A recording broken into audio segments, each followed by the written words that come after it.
Yeah, so you know I had to do it. The 2017 live action remake of Beauty and the Beast is coming out this weekend. So you know I had to go and relive the classic 1991 animated film of Beauty and the Beast. And I'm here to talk about it. So, on with the review.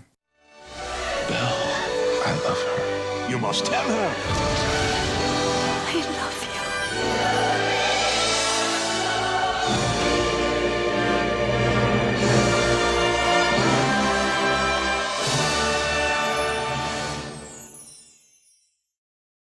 So I don't even have to go over it. You all know the story. Without further ado, let me go ahead and get into this review. So with every movie there has its good and its bad. Let me start off with the good as usual. This movie, I say, is still entertaining. It still holds up. This movie is a huge part of my childhood, as well as everyone around my age and just a little bit younger or whatever. We grew up on movies like Beauty and the Beast, Aladdin, The Lion King, and stuff like that.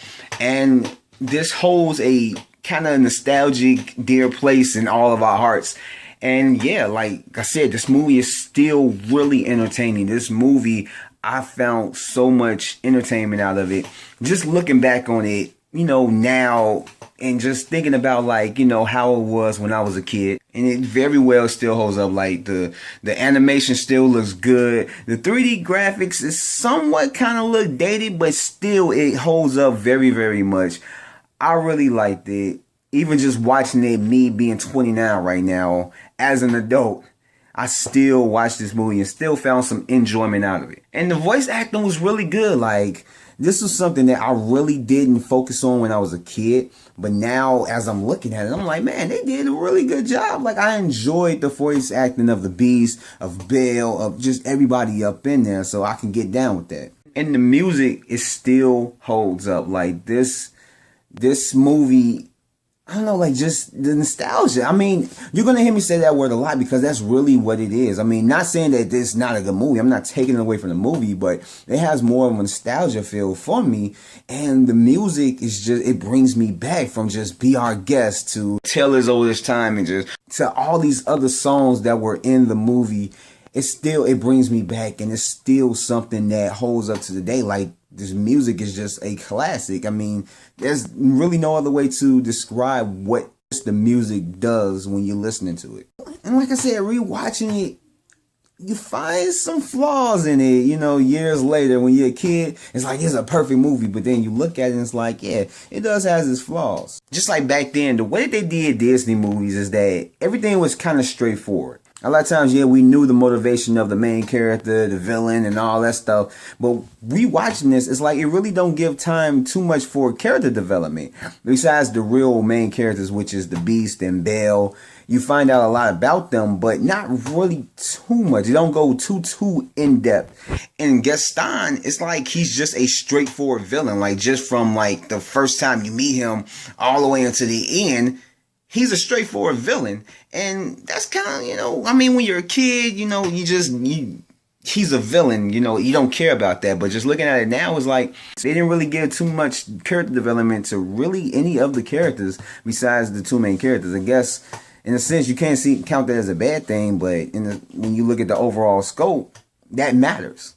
And I'm not going to touch too much on just the live action one that's coming out this weekend, because I'll talk about that in its own review. But this movie is short because, you know, it's for kids and it's animated film. So it wasn't going to be too long, but like, a lot of stuff just felt bunched together. It seemed like they just wanted to put this in the story, put that in the story, put that in the story. I mean, not saying that that's really horrible. I mean, like I said, I still found some enjoyment out of the movie. But as you're watching, you kind of realize, like, yo, this really goes through fast. Like, this happens, that happens, the emotion that they got in this, it happens, and it's like, nothing really took time to gradually happen. Everything just happened spontaneously. And I was just like, yeah, after watching the live action, it was a lot of stuff that they did in there that, rewatching this old movie, that, you know, you kind of realize that, damn, they could have did that a little bit better.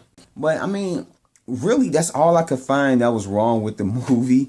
I mean, like I said, it's all nostalgia, and I'm not letting it blind me, but I really did enjoy this movie, rewatching again all these years later. Like, with this movie, I would give it an 8 out of 10. I mean, it's still up there. It has its problems, but at the same time, it did a whole lot good than it did bad. And just rewatching all these years later, it took me back. And I still enjoy it. It still holds up.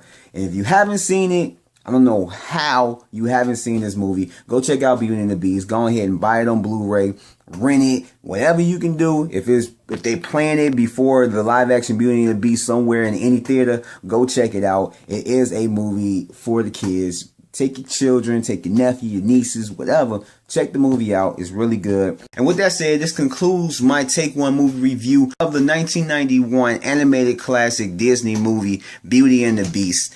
And I hope you guys liked it. And if you did, go ahead and hit that like button. Hit the subscribe button as well as turn on your notifications so you'll get notified for anything that drops on my channel.